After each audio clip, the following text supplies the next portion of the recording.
¡Ay,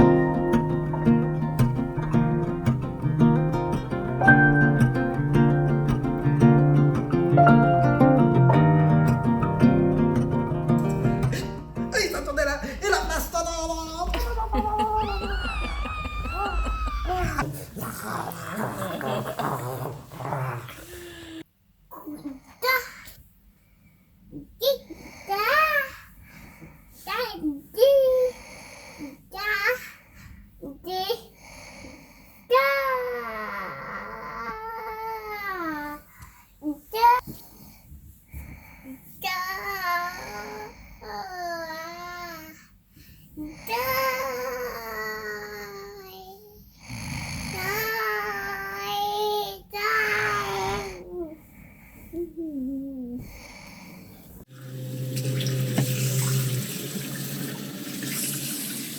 Ya.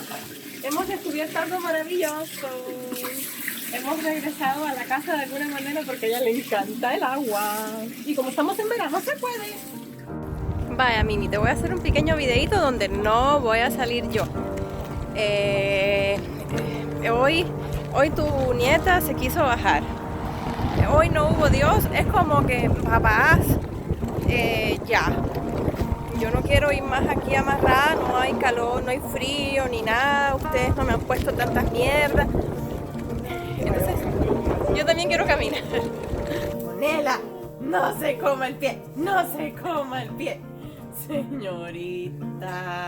Ay. No se come el pie.